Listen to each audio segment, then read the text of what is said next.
What up? What up? Welcome everybody. Obviously, you're leveling up. I'm Jay. I'm Gene. And you're leveling up with Gene and Jay. We have a huge situation going on here right now. Double interview with two of our favorite people right now. We got Brittani and Laura in the building, y'all. Welcome. Thank you so much for being on the show. Thanks for having us. Yes, we're happy to be here. Thank you so much. How you feeling? Good. Good. Yeah. Feeling good. It's cold and blistery and nice and warm in here. So. Yes. Yep. Finally got snow out here in Minnesota. Minnesota. So, what should we start off with? Just getting down to business on how the two of you met, what you do. And we can introduce Sure. so we're jumping right on, y'all, with this segment's going to be topic on mental health and suicide awareness. So it's really important to us. We're very grateful that y'all are here because not just because of the experience we've had with mental health alone, but everything y'all have been through. It's so important to us that we provide y'all with a platform to be able to help everybody else kind of understand your experience and understand what y'all have been through and everything, and be able to kind of share your story with us. So without further ado, I guess we can crack it off by asking y'all, like, how did this come about? How did y'all meet? Yeah, well, we met, it was serendipity. It was kismet. The way we met was so many people tried to put us together and it didn't happen. Right. I'll go back a little bit. So I lost my brother in 2014 to suicide, and he had been depressed his whole life. He was the happiest person that anybody would know, but he inside was very depressed, and a lot of times that's what you see. The happiest people, the ones that have the smiles on their face the most, sometimes are hiding the most behind that smile, and he was one of those. So I lost him, the worst thing I could have ever gone through. So, I mean, that I could ever imagine going through at the time. And I didn't know what to do. I didn't know how to make anything feel better. It was 2014, and I'll be honest that we didn't talk about suicide at that time. That was still, it seems like that was just a little bit of time ago, but really nobody was talking about mental health. People weren't talking about that. In his obituary, we didn't say he died because he completed suicide, which a lot of people, are being honest and saying now, and it was taboo at the time. So I actually was hired. I was a photographer at the time. I was hired to do a photo shoot with my now partner with Shout Out Loud, which is Lisa Lovelace, and she is a therapist who owns Synergy eTherapy, which is an online video therapy service. That was before there was video mental health. And so they were one of the first that started that. Now, because of COVID, it's very, very likely most of your therapists do that. But they've been doing it a long time, know what they're doing. We did a photo shoot with her. We ended up talking, found out what she did. She found out that I had lost my brother, and we decided we had to do something. So within 3 months of having the idea, we decided to throw a concert benefit in his name. I reached out to a friend of mine, Brandon Gallagher, who's a graphic designer. He came up with this awesome, music poster, which promoted the event. We came up with the idea of Shout Out Loud, and it just really represented we saw him. that too. I mean, we'll be pulling up some photos, kind of, and you can see right here.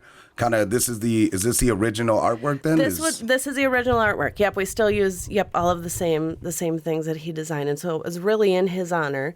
3 quick months, we put on a 12-hour event, and we raised $16,000 for NAMI and Canvas Health. And so we did it. We just asked for help, and that's kind of the meaning of everything that we do. We asked for help, and people were willing to help us. And when people found out what it was that we were doing, this was in 2018, people knew everybody had been impacted by this by then, and were able to step up and help us volunteer and put on the event. When you first started it, as far as like researching it and looking around before you guys jumped into the organization, nonprofit itself, you said back in 2014, right? So was it like real seldom, like you were saying, there were barely any information? Oh, yeah, there was nothing. Wow. And you could, therapists knew about suicide, nurses or doctors knew about it, but it wasn't talked about. It seems so normal right now to say the word mental health, Yeah. which is awesome. Yeah. This is what we wanted. And That's huge. But just, that many years ago, 7 years ago, we didn't talk about it. So What do you think changed in the last 7 years? More people are just having conversation about it, and more people are dying. more people are dying. Yeah. I mean, that's the honest truth. Right. And I would interject and say that therapists know, but we don't really know. That is my, Nobody knows the true cause. the true cause, and that's that was a conversation that we would have, and that would be the one, thing as a therapist when you're going to school to become one. Oh my gosh, that's the worst possible thing that could possibly happen, right? But like, I don't even think we knew the extent of how bad it was. Yeah. Britt, if you want to pull your mic a little closer to you. Sorry. No, you're fine. You're No, fine. I I just can want to come make in sure that our peeps can hear you and stuff like that. Yeah, Can you hear yourself better? Yeah, absolutely. And so with that, I mean, yes, therapists do have an idea, but even with me and, with Aria, which, I will get into, I did not know as a therapist how badly the suicide epidemic was affecting, a certain age group, which was Aria's age group, and particularly Black children. So Right. there's a lot of unknowns, and even for the people that are supposed to know, really don't know. And so you said therapist. Are you a therapist and Yeah. stuff? Wow, that's awesome. Yeah, I'm a mental- When did you get started in that? Was that as like after everything happened, or? No, I was a therapist. I got my degree in social work as an undergrad, and then got a graduate degree in clinical social work, and was a clinical social worker when I lost Aria. Wow, that's crazy. That's amazing. So you kind of already been being there, like, for people in mental health, obviously, and Laura, for you as well. I know that you were in photography before you started, and were you part of when you did Shout Out Loud? Did you do the photography for that? No, I was too busy planning and being This part of the woman has event. so many Yes, hats. no. I'm actually in marketing now, so I don't really do the photography thing as much okay. anymore, or as much as I'd like. How about that? But no, when we started, I was a photographer, but that really had nothing to do with any of this. It was all just to figure out a concert benefit for my brother. He was a local musician, and he was pretty well known, not for being a musician, but for being a supporter of the Minnesota music scene. And so I was able to bring so many people together just because of the impact he had made, and people that just wanted to support in some way, wanted to do something. And that brings us to the next event before I met Brittani, is that we just had so many people that wanted to help. Yeah. And then when Brittani lost Aria, so many people wanted to find a way to help Brittani. And how do you help? What do you do? And many people pointed her in our direction, just as something, as an event, as something to be a part of, something that's different, that is not, it's out of the norm. It's not a bringing notional. people together Yeah, it's out of about hugs and, tragicness, like yeah. a rose grew from concrete. Yeah, exactly. Right. Yeah. It was strange because I remember getting the flyer for the Shout Out Loud event, and I'd never heard of it. And it was probably in beginning of April. I lost Aria in the beginning of February of 2019. And I remember looking at it and being like, who is this? Who is this? Who are these people? Like, what are they doing? Like, how come I never heard of this before? Like, what is... I need to get a hold of them. Yeah. And so I found info at shoutoutloudminnesota.com, and within an hour, Laura emailed me back and said, Brittani, I heard about Aria. I'm so sorry. We have many mutual friends. I was just gonna ask that. So y'all have never, We'd you never never met. knew each other before this, right? Oh, I'd Wow. seen her though because she was a waitress at Bunny's and Yeah. in St. Louis Park. We all know Bunny's. Yeah, shout out to So, Bunny's yeah, Bar and shout out, Grill. shout out. You know, We all, her bonus dad owns Bunny's, and so she's Yeah. been there, and I know her stepbrother through Bunny's, and I did it notice kind that of in the put Shout all Out Loud together. trailer you showed us, there was did Bunny sponsor then? Yeah. On both parts, or Yeah. Yeah, they sponsored, a little bit at, for the specific event, and hoping they'll be sponsoring more this time around. They helped to sponsor no our stage. pressure. Yeah. No pressure. But yeah. But so yeah, we had a lot that St. Louis Park tie, and we all know it's such a small community. We all kind of stick up for each other, and we're all name droppers. We really are as a community. We're like, oh, I know someone that can do that, or oh yeah, do you know this person? And I think that's how it kind of works out. And yeah, because I remember when Gene and I were talking about this, like. It's crazy. Like Gene knew you, I knew Britt, and we kind of met each other a few times, but Gene knew you more. So it's Yep. just crazy how that kind of all intertwines Yep. with this. And like obviously, that's Aria and Aaron. Yeah. That's my brother, and that's Aria. It's weird. We think that they bring us together, and they bring us Absolutely. to these opportunities, and it's very funny how it tends to just work out. Yeah. and for sure, we just want to extend our deepest, condolences to y'all. We're really sorry about it. I mean, we talked about it earlier. Like we personally haven't lost anyone. Well, you have someone that in your family, you said, right? Yeah, my wife's family. We have somebody that committed suicide probably about 5 years ago. And it's one of those taboo conversations. There's so many stigmas involved And right with there, it for some reason. I'll say something that Britt has taught me, and right there is a stigma that everybody says committed suicide like it's a crime. Yeah. So we've been doing our best to say completed suicide. Wow. People attempt suicide Right. and people complete suicide. And so it's not a crime. It's a decision that somebody makes, and it's a horrible decision, but it is not a crime. Right.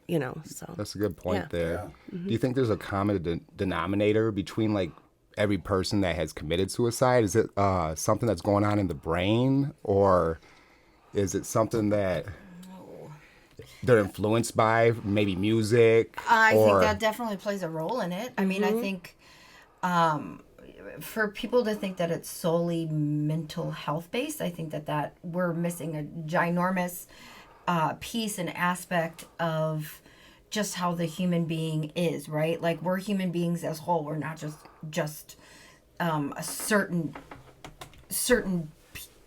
piece to a puzzle. Right. I think environment plays a huge piece of it. How you're brought up, who's around you, who like validation, like what kind of support you get, whether it's your parents or a teacher or whatever. I and think it really goes down to what skills you've been taught, coping skills, what yeah. coping skills you've learned in your life. Right. And it doesn't help when, people are in isolation, like we've been with COVID, and it doesn't help when there's, children that are 13 and 14 and people everywhere that are even adults. We're told what success looks like, right? Like I thought for sure by the time I was 37, which I am today, that I'd have everything in life together, and that's just not the way it is. And there's this sense of unattainability, and then with that unattainability, this sense of failure or that I'll never get there. So I think there definitely are people that, struggle from, suicidality automatically. It just is a part of a brain, something that they have to deal with chemically, but it's not solely that by any means. Right. And I mean, like for myself, we all kind of go through our own levels of mental health issues. Like you just said, like with COVID, that got really out of control.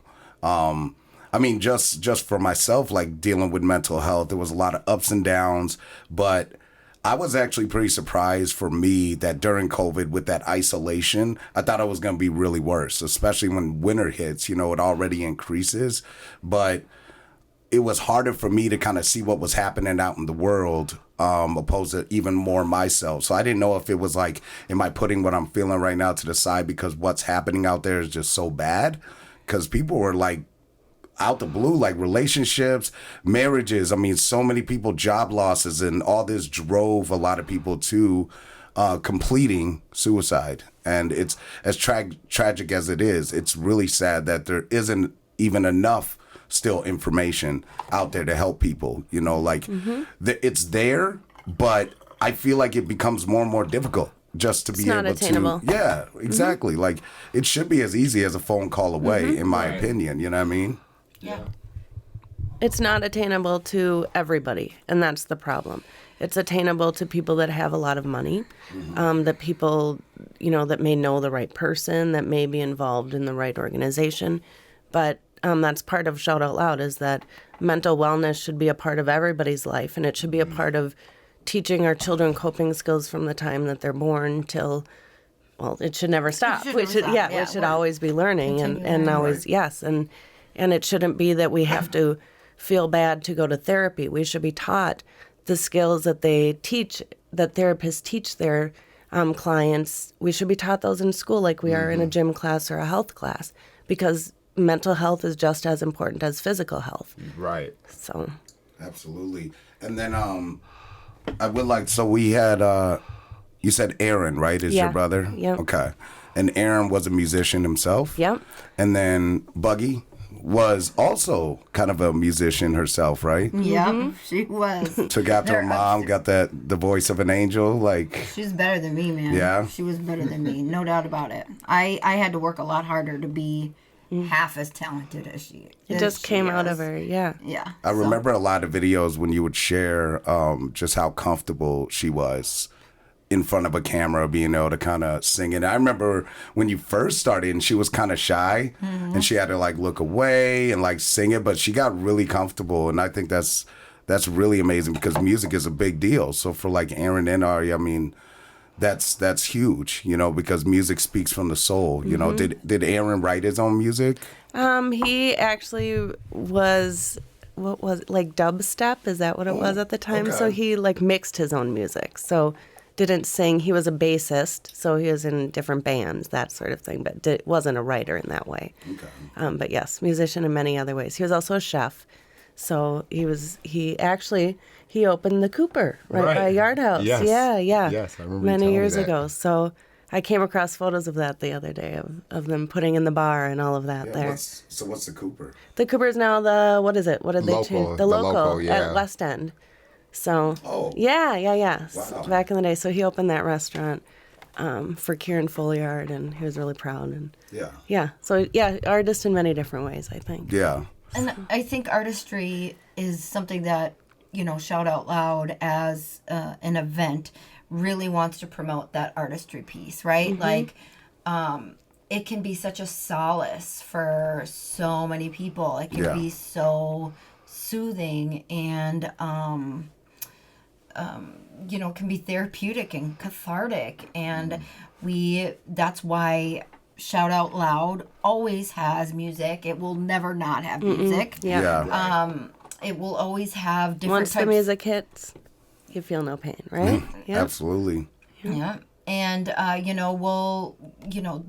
just finding ways to figure out what is a fun way to cope, or a way to cope. Because that doesn't mean therapy or medicine for everybody. That could mean a boxing class. That could Right. mean yoga. It could mean drawing. The adult coloring books that everybody does now. Right there, that's a coping skill. Yeah. Drawing very intricately, where you have to pay attention and stay within the lines, that is soothing in itself. Yeah. And that can be therapy for somebody. Yeah, I did. I remember like back in the day, we talked a little bit about it too. Like music was kind of my outlet as well. We dropped a few albums and stuff, and a lot. As me as an artist, my name was Poetic, stage name, and it was like I wasn't the type of artist that just said whatever rhymed. I wanted people to really feel where I came from. I wanted to be very descriptive.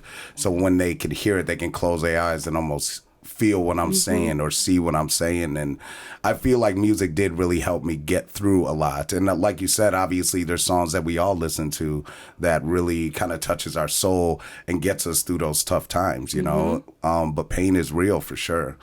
And if y'all don't mind me asking, I would like to know, like, with each of you, if you're comfortable with talking about, like, let's talk a little bit about when this kind of each event that happened with y'all, like, where were y'all, like, I've done a lot of talking. Yeah. No, go ahead. you start. Okay. You started shout out loud. You get first dibs. Go. Oh, yeah, first dibs to tell this story. Thank you. Oh, my goodness.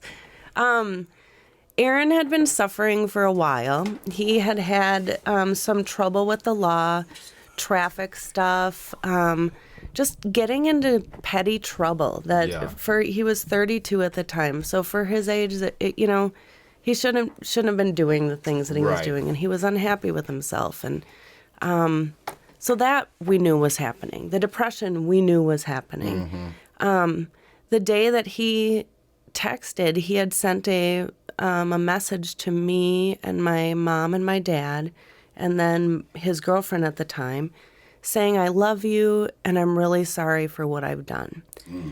And at that moment, we all thought he was talking about, the troubles recently in his life.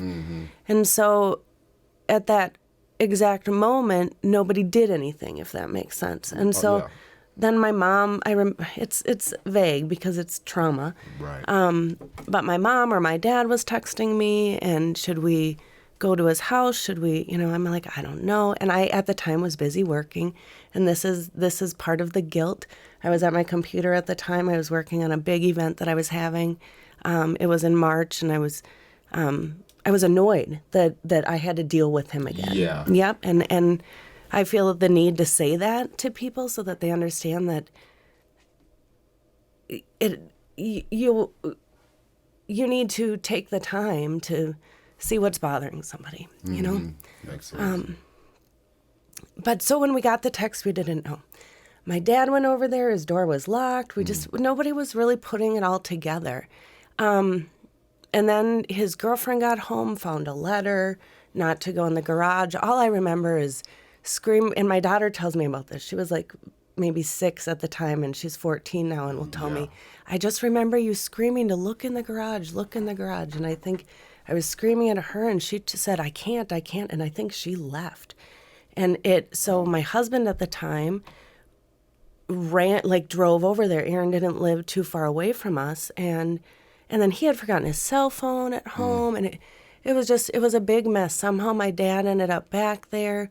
He had roommates, but no one was around. But my husband at the time found him, and he had hung himself in the garage. And I don't know much about that. It's weird now that it's been so long. I want to know more.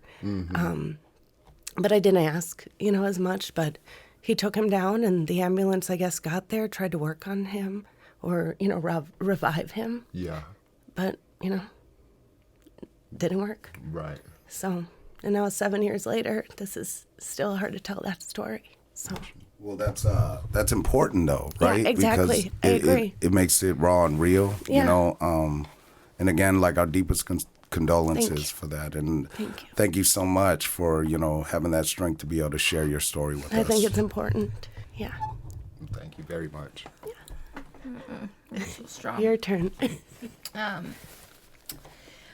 Buggy, Aria, was 13. 13 when she passed.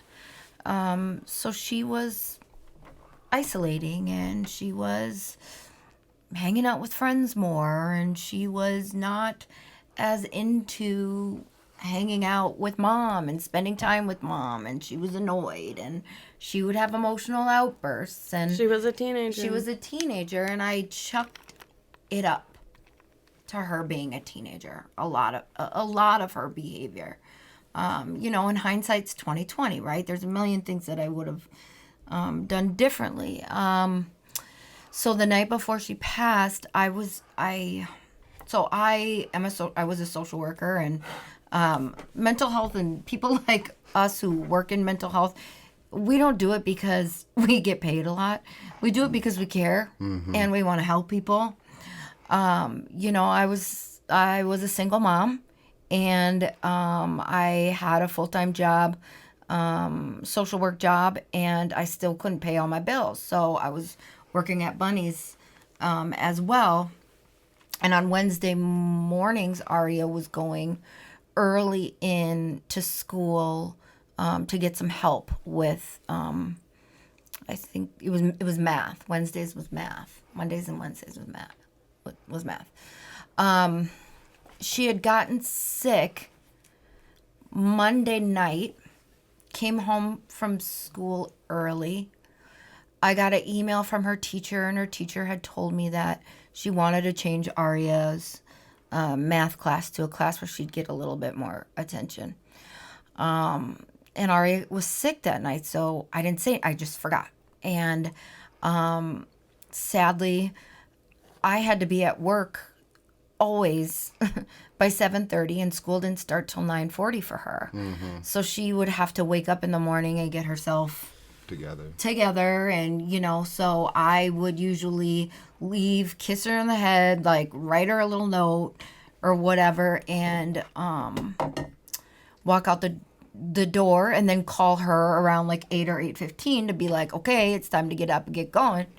And so she answers the phone on that Tuesday the 5th, February 5th, and she's like, I feel better, Mom, I'm gonna go to school. And I was like, great, you know, glad to hear she was feeling better.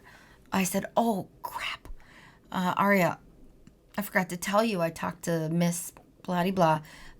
Starting today, you're going to be changing math classes. And she said, no, you can't, I won't do it. I can't do it. And I said, well, it's too late. Like, it's got to be done. And then there were people knocking at my door, you know, trying to get into my door at work. And I said, it's happening. It's already going. It's already being done. You know, you're going to be in that class today. Later that night, she ended up going to my mom's house. I worked at Bunny's. And she was very upset. Very, very, very upset. And, you know, here's that guilt piece that's coming from my end is like, I invalidated her feelings. And an invalidation, you know, like, why are you making such a big deal out of it? It's not that big of a deal, but to her it was a huge deal. Yeah. And I said, I'm not going to talk to you when you're acting like this. You know, you don't get to talk to me like that. And then she called me back. I said, call me back when you've calmed down, you know, which is just so invalidating when you want to, I don't know if you've ever been mad or been upset, and you want somebody to just listen to you and hear how you feel. And I didn't, because I thought she was being disrespectful. And so about 20 minutes later, she called me back, and she was calm, and we talked about it. And I told her, I said, you know what, Aria, we're going to do this class for now. And if you can get back to like C or a B in a couple of weeks, we'll see if we can get you back in the other class. And I missed a part.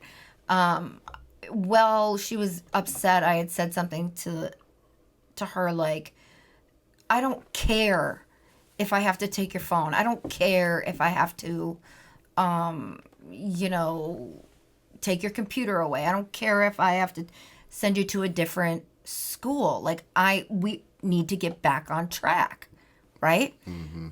What I meant was, I don't care what I have to do, but what she heard was, I don't care. Right. Right? So when we had talked again, and while she was calm, I explained that to her. I said, Aria, like, I meant, I don't care what I have to do. She seemed to understand. She said, why didn't you just tell me that? And in my brain, I was like, well, I just thought you got it, right? Like, I just thought you knew that that's what I meant. But they don't. She didn't, you know, and she's a teenager. So we hung up the phone. We ended the phone call very well. I mean, as well as I thought it could go. I got a text from her about 25 to 30 minutes later that said, "I love you, Mom. Good night." And I said, "I love you so much, buddy." And then about a half hour later, I was just thinking about her and just like not happy with how everything went. And I just said, "Buggy, I want you to know how much I love you." And it went unread. And I went to bed. And I woke up the next morning to a call from my stepdad. And he just said, "Brittani, I need you to get here right now." And I was like, "What?" He was like, "I need you to, is Nick there?" This was my boyfriend. And I said, "Yeah." And he goes, "I need you to get in the car and drive to our house, but I want Nick to drive." And I was like, "Why?" And that's when he told me that Buggy had taken her life. And I didn't want to go because it just doesn't seem real. I mean, I think, you know, the movies are so just like not realistic. You know, there's like this perception, right, of like how people react when they're in the midst of trauma or shock, and it's just not. It's numbing. It's numbing. I sat on the floor, and the first person I called was my boss. And I said, "I'm not going to be able to come into work today." Like, who does that? But that's all I could, that was what my brain could do at that moment. In the state of shock. And then I looked at Nick, and I said, "Nick, can you call Gary back? Because I'm pretty sure he just told me Aria's dead." Like, and I just didn't think that I heard it right. And sadly, I heard it right. I think a lot of times as parents, you know, we invalidate our children's feelings, like, because we think we always know best, you know. I find myself doing it a lot with my kids, and I want to do a better job at, you know, they're people, just like we are. Just because they're little doesn't mean they don't have, you know, feelings, and how they're feeling valid, you know. And I find myself doing that a lot with the kids, man. Like, no, I'm a grown up. I know best, you know what I mean? And shut them down. And hearing these stories makes me really just like, I need to start listening better to other family members, whether it's my mom or my brother, my kid. And I think what I love about validation and talking about validation when it comes to people who are struggling is it doesn't mean you have to agree Right. with what they're saying, right? But validating that their emotions are okay, and it's okay to feel the way that you feel. Right. So, thank you so much, Britt, for sharing that. And again, our deepest condolences. I can't tell y'all how it feels to be able to do this, because again, I've never experienced this. So again, y'all's strength is amazing, and we're proud of y'all for being able to, I mean, it's beautiful what y'all been doing, all the way from Shout Out Loud to Do You Care Now. And if you don't mind, you want to tell us a little bit about, it's a blog, right? Or? Yeah. So, you know, after what I had told Aria, you know, that I don't care, when I got to the place where she had completed, next to where her body was, she had wrote in purple writing, "Do you care now?" with a question mark. And it gutted me. I think my parents were first not sure if they should like take it down. Right. I'm very glad that they didn't, because it opened my eyes. Like, what I said meant something to her, and she was really, really hurting in that moment. But from that, I think from that, I had so much to say. And it started off by just wanting people to know that Aria was so incredible. And she was not someone who just died by suicide. She was a holistic, wonderful, beautiful, talented, amazing kid. She wasn't a statistic. She wasn't a number. She wasn't a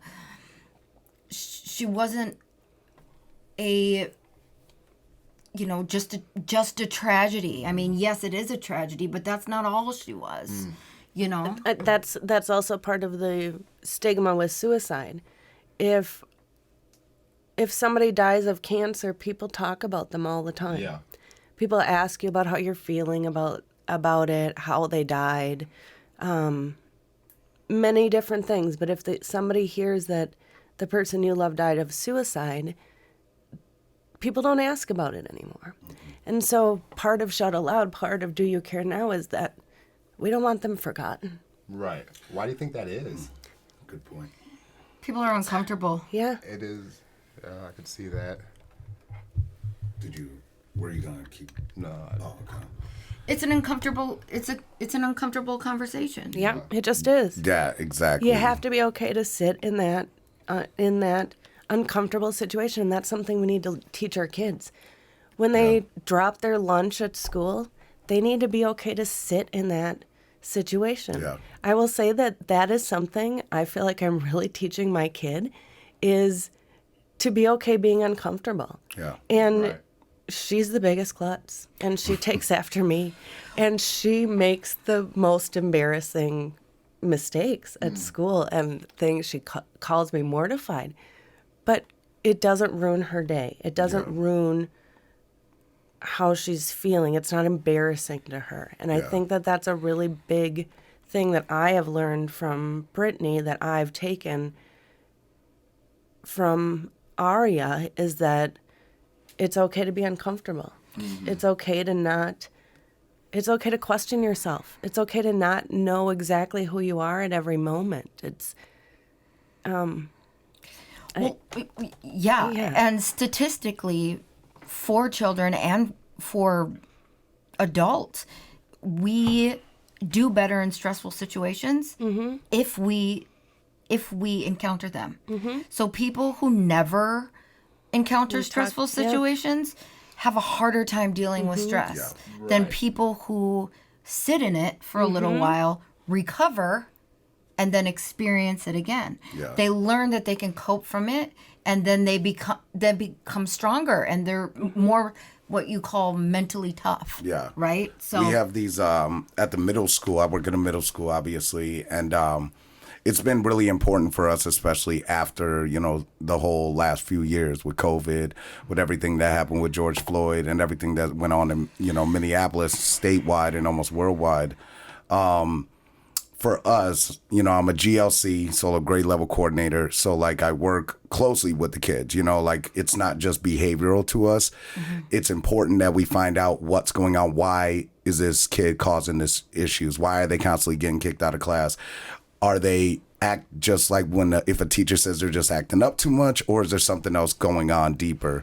So we really try to provide kids with voices. And I think that's what's most important, because like you both said, what I'm hearing a lot is not enough people are listening, and people are uncomfortable to talk about that. When you have a kid who's telling you what's going on in their life, and kind of like what y'all were saying, it's so easy to kind of hop into parent mode.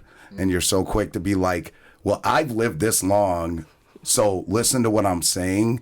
I have the experience, when in all reality, we can't say. I don't know what it was like to live in a pandemic at a kid this age. I don't know what it's like to have the ugliness. There's beauty, but there's ugliness of social media. Right. And what comes with that, the cyberbullying and all that. And we don't know, I remember being a kid and having my own issues. I can only imagine what it would have been like 10,000 times amplified, Would you agree, Gene? Yes, one thing I want to touch up on is about social media and kids with their cell phones and video game times. Like, I don't know about you, but that's all my kids do, or play video games on their phone. And then when I cut them off, they don't know what to do with themselves.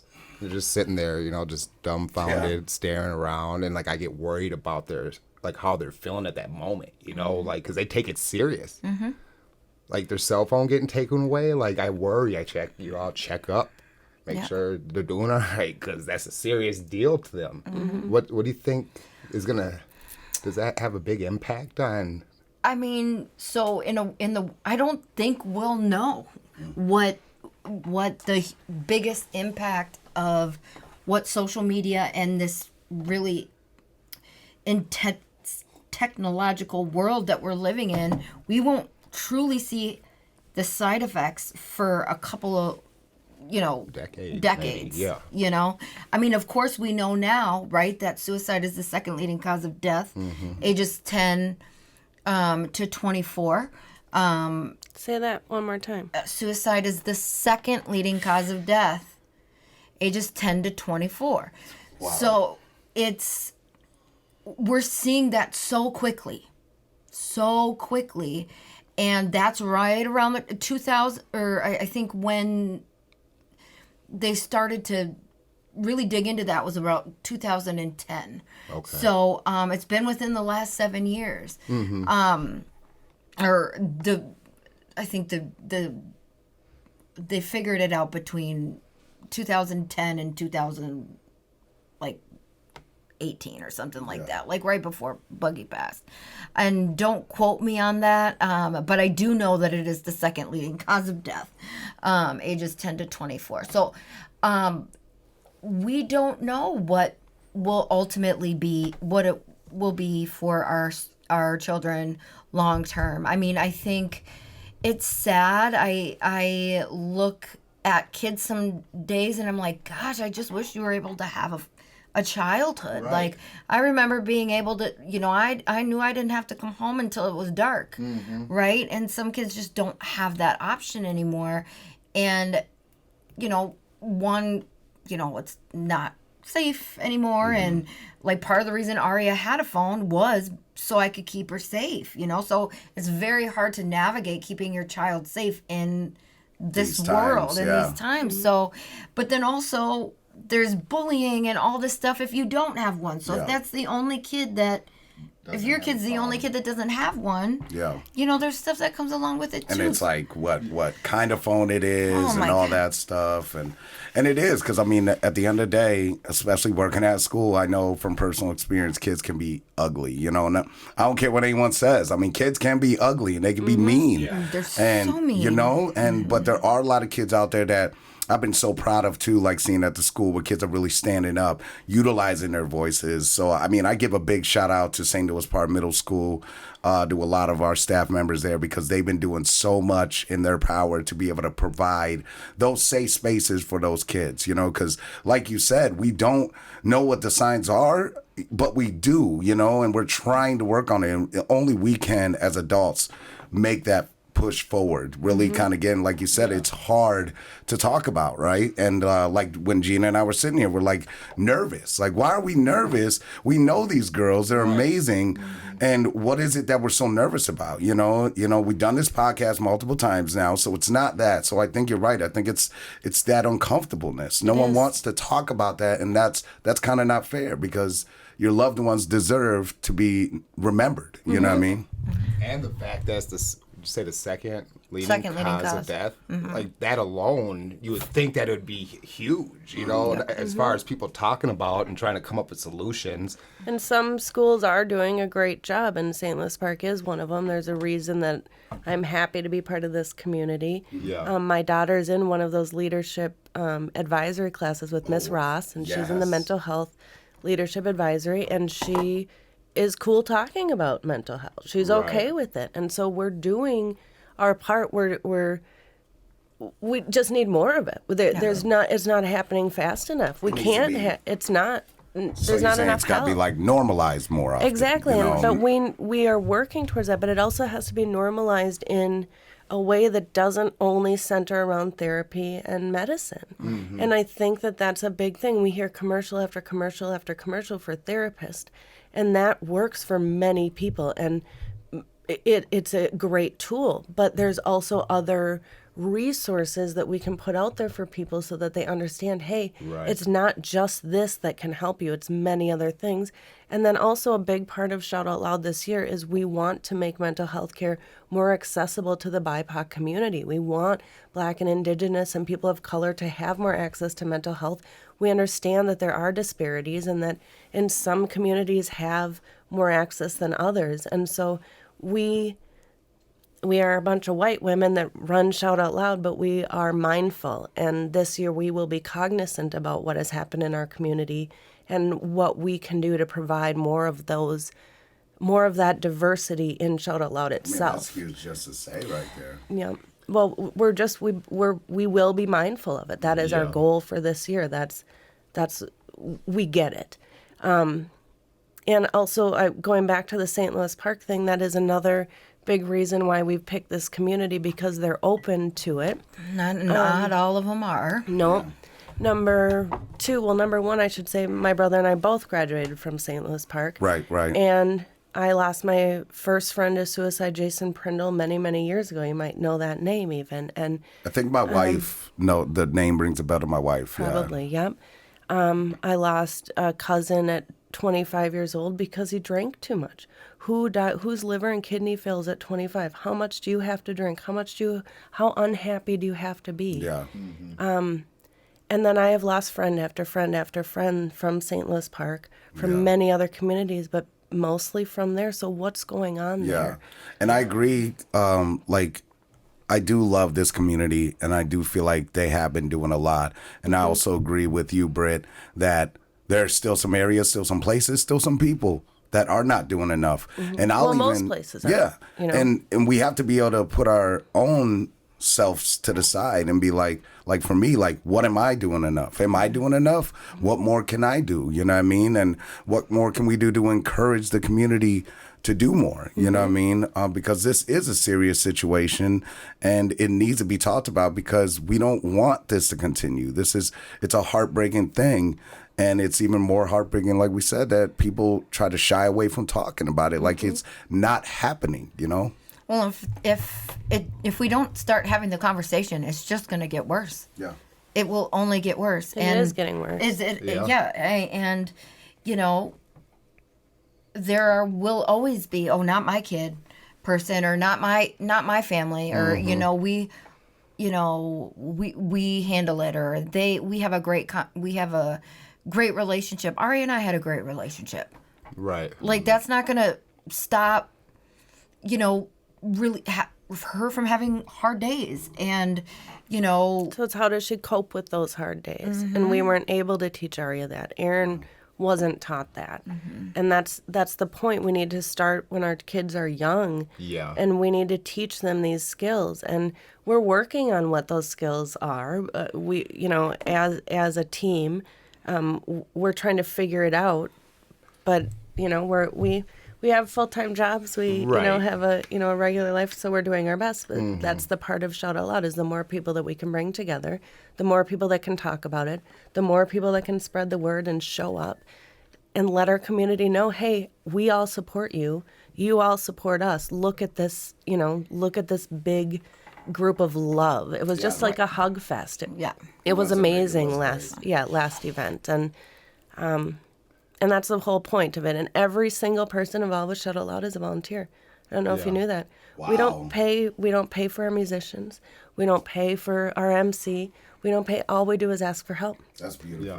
And that's what happens when you ask for help. And yeah, exactly. And that's kind of the whole part of mental health, right? And suicide prevention, what we want people to do is ask for help. Yep.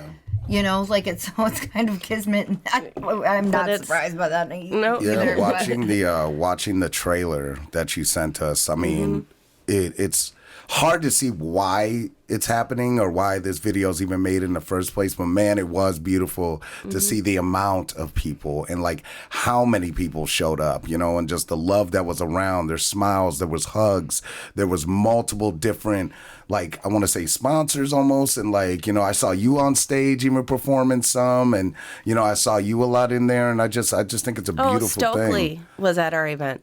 Stokely. Was at our event. Who's Stokely?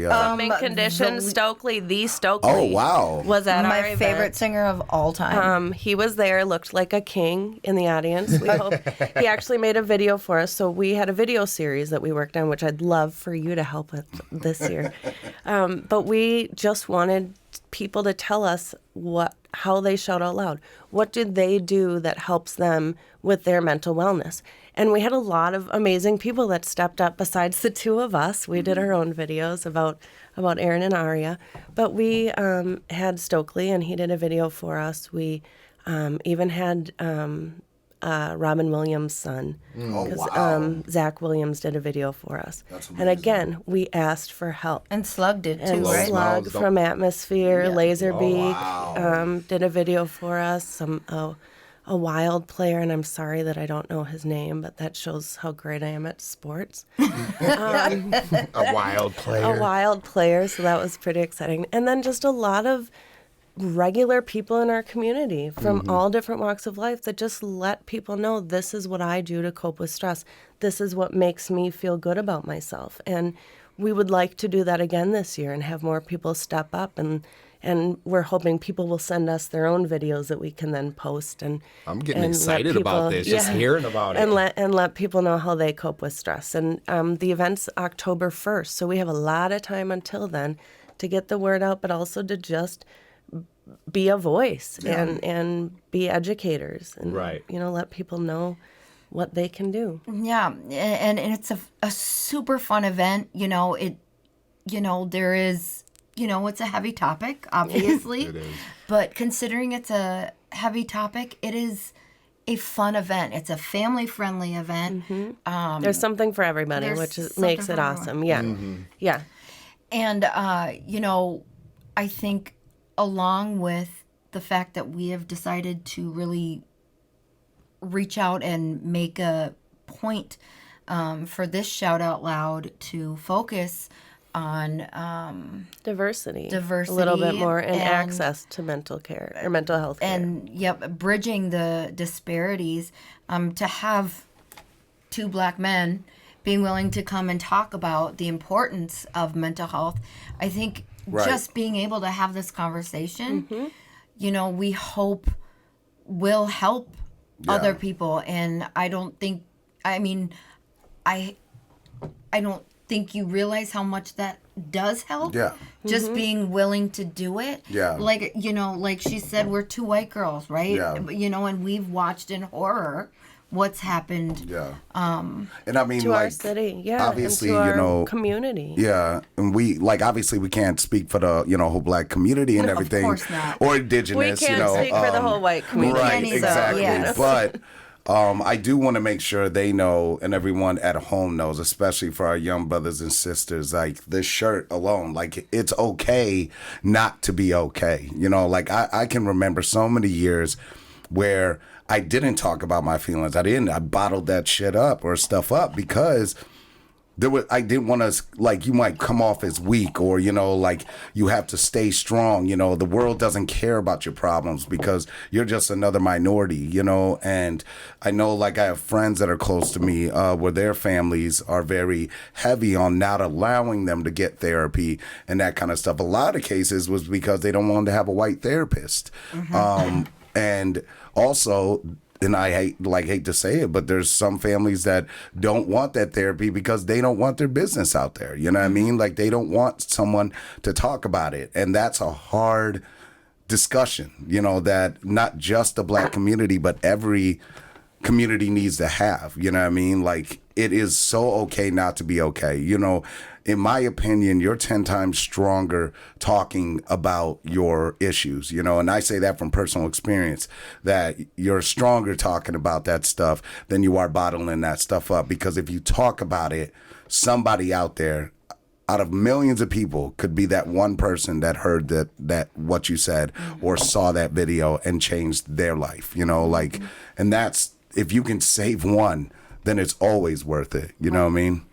Right, and there are resources for Black men and only Black men, and Black women and only Black women, and Indigenous men and women and only Indigenous men and women. Like, so, you know, reach out to us, ask us what, you know. Well, I know you're going to give all of our information out at the end, and you know, you don't have to use me as a mental health therapist or Lisa or whatever. Yeah. That's not the point. We want you to find, Just talk to somebody. yeah, we want you to find somebody that you feel comfortable with and that you know, feel like you're getting something from, you know, and it's so important. And I just watched this amazing keynote speaker for this training, and he was talking about it, and I can't remember his name, and I'm not going to get it exactly right, but like, for the longest time, and I can understand why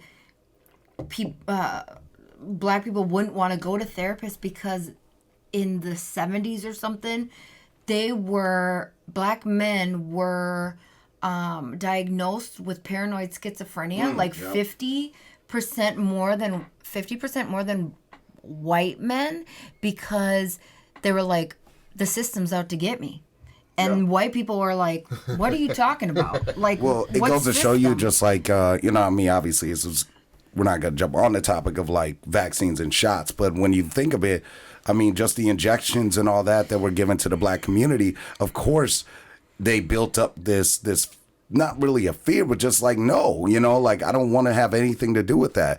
That trust factor, you know, that was never established, especially in an area like this, surrounding mental health, should have been incredibly established, you know, especially those. I mean, racism is still alive and well, unfortunately, but I mean, it was so amplified back then, you know, and there was no one there to help, you know, and like, when we actually tried to put together our own township and stuff like that, they burnt it to the ground. So like, it is heartbreaking, you know. So yes, I mean, I love all the people, and I want all of our minorities, from Somalian to Mexican to Asian to, you know, anyone, Hmong, whoever, Black, you know, Indigenous, everybody just needs to know that, you know, shout out loud, you know. You know, we don't want to lose any more of our children, any more of our family members, you know, and any more of our friends. So, Agreed. That's what Shout Out Loud's going to be about this year. It's just about community, and it's about letting people know that there's many people that support them. Also, wellness resources. We'll have a ton of those. We're going to do things a little bit different this year, and in the past, we have picked we've picked one beneficiary. Last year, we raised over $54,000 for Prairie Care Child and Family Fund. We also were. She says last year, even though it was 2000. I meant 20. See, She does this all the. We lost 2 years. You know, with last COVID. event. Yeah, we call it. It's an almost annual event. No. right. It will be after this Yeah, year. thank you. We were also able to get St. Louis Park Schools a $32,000 grant from the Prairie Care Child and Family Fund. So we did our work, and we want extra help this year. We want anybody that's able to help, that has talents in any way. Yeah. We're going to need a woodworker to help with just a couple things that we need built for the event. We could use video help, like I was saying. We could use sponsors. We definitely need sponsors. That's a huge thing, but it's not a trade show. That's what's so awesome about this event. It's definitely a carnival. And kids go there to have fun. Adults go there to have fun. We'll have food trucks. We'll have drinks. We have the live music. But each we're calling them coping cubbies this year. So each coping cubby that you go to will be sponsored by a local business or mental health or health clinic. Wow. And they will be at the event. They will run their cubby, but it will be fun. They're playing a game with people. They can have their swag. They can have everything that they'd like that represents their business, but they're not standing there handing out pens. Right, It's really about engaging with the community, and it's a much different event than probably most businesses have ever been to before. And so the businesses that jumped on board last year were really, not last year, last time, 2019, really thought that that was a big impact, that they were really able to connect with people more than they ever would at a trade show, that sort of event. Besides the event itself, we will be looking for a beneficiary. And instead of just one beneficiary this year, we are picking 3. Wow. And so we are working on the details of this, but there will be a first, second, and a third tier winner at the end of the event. And the winners are how many people they bring to the event. So we will end up picking those 3 beneficiaries. We want people to reach out to us. And we would like definitely those people to be nonprofits. We would like for them, the beneficiaries, to be promoting is the wrong word, to be using that money to provide mental health care to people that really need it in our community. Yeah. And again, we're still we just started planning this year, so we don't have all our wording correct or everything that's happening. But Got a while. soon people will be hearing more about us picking the beneficiary, and we would like people to apply that really could use the money. And we did a great job raising money, and so could make a big difference in many people's lives, I guess. Yeah. So Absolutely. so Yeah, I'm looking forward to it. me too. It'll be a fun event. So, like, if we have, say, some families watching right now, what would you say, like, in y'all's experience, for anyone that has any kids out there or family members, what would you say are some signs that they could try to look out for? I know, obviously, isolation's one. I would also say, like, not talking as much, and when A you change in spoke behavior. about like the numbness, okay, Yep. yeah, A change in behavior is a big thing. Yeah, I mean, I think it's very hard because I think and this is just maybe my opinion, but with adults, when adults start to pull back and isolate, it's very obvious, right? Like if, if they're not eating, or if they're having emotional outbursts, or, all of a sudden not coming places because they're too anxious or they're too depressed, like, you notice it more. When they're teenagers, they are impulsive. They are emotional. They are isolated. They're isolating. They don't want to be around their parents. Right. They are figuring out their sexuality. They're testing to the limits. They're walking on ledges just to see if they can get across a bridge. Like, Right. It's so hard yeah, to know. But the best thing to do is sit down and talk to them Right. and just say, do you know what suicide is? What do you know about it? Have you ever thought about completing? If you have, what is the reason for that?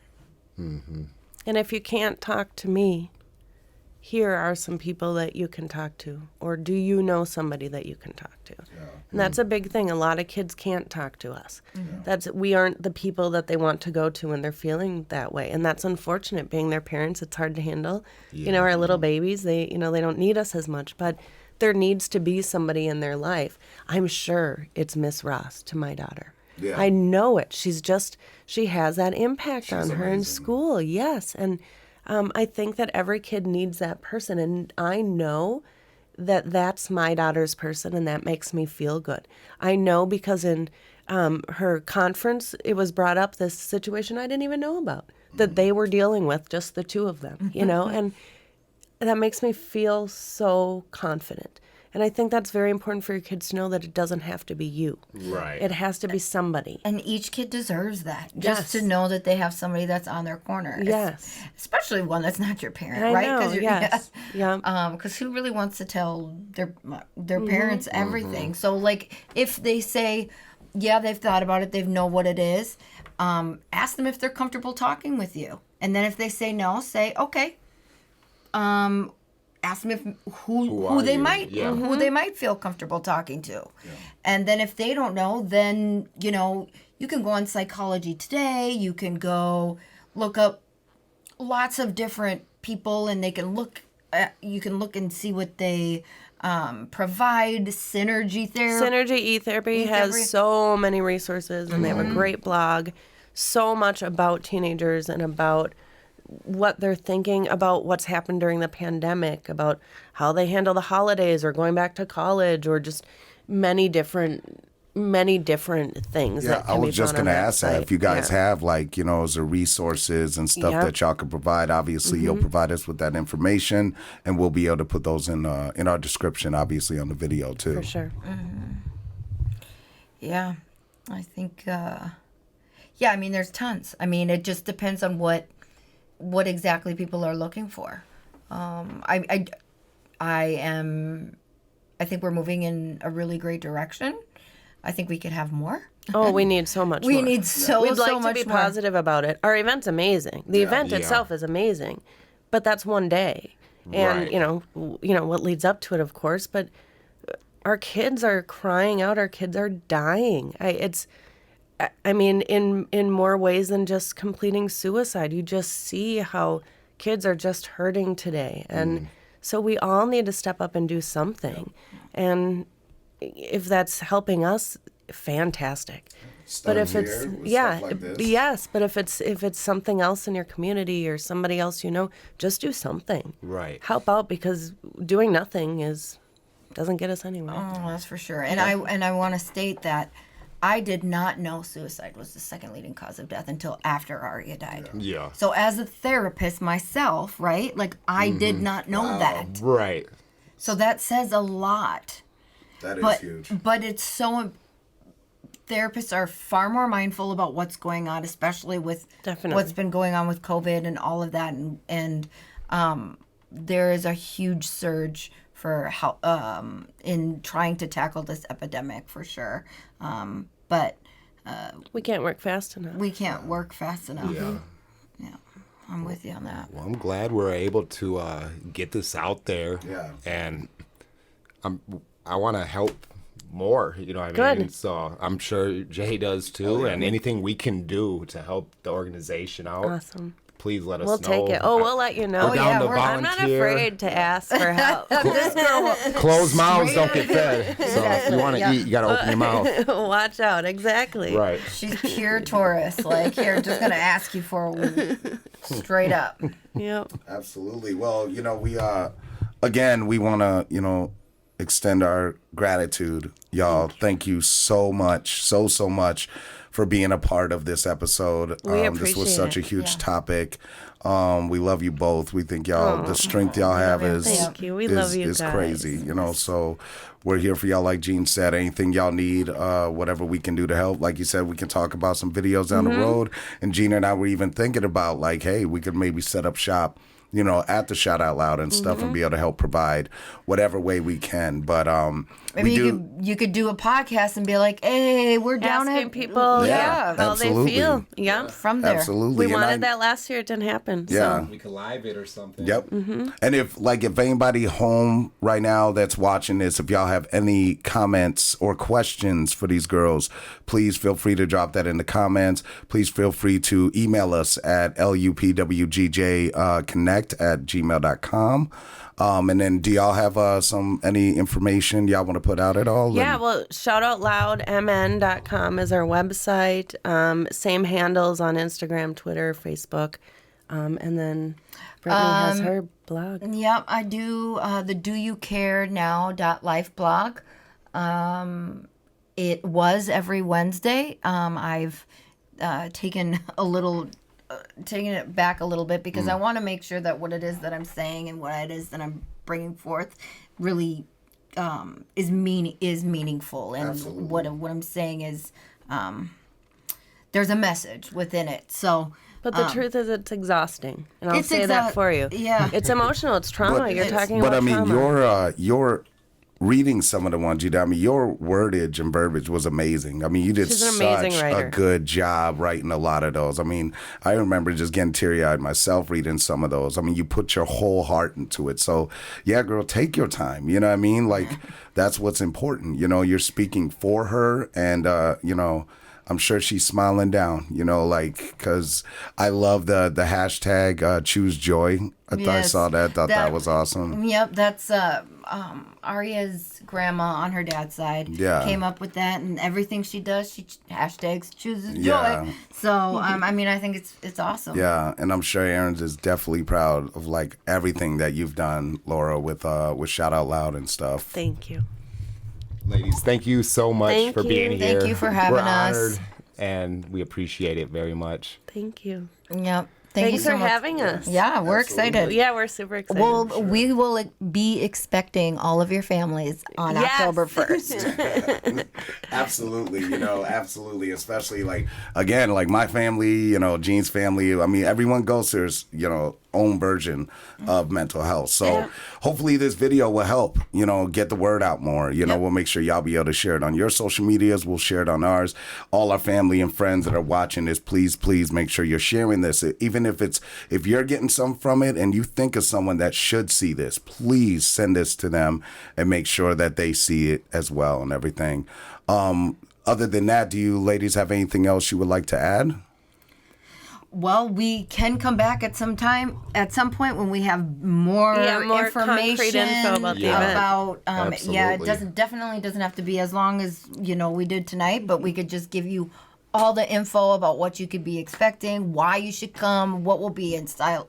We'll be doing for silent auctions. Yeah. Like, I think that last time, not last year, but last time, we had Lizzo tickets. We had, we Dead had Mouse. Dead Mouse. We brought it. Yeah. And we're gonna bring it harder this year. it's gonna be bigger and badder. We could even talk to Soda, you know, like Soda Partier, man. Oh, I mean, yeah. he's got plugs. He knows like, how to bring people. Yeah, he brings people in. We just could need maybe, tickets. We don't even need the people. We Soda, just need if you're the watching tickets. this right now, bro, call us. You know what I mean? Let's see what's Let's up. bring Wu-Tang back. I mean, that could work, right? Yeah. Well, thank you, everybody, for leveling up with us. Level I'm up. Gene. Level Jay. up. Ladies, thanks for being here. Thank you Thanks for having us. us. Gene and Jay. See y'all later.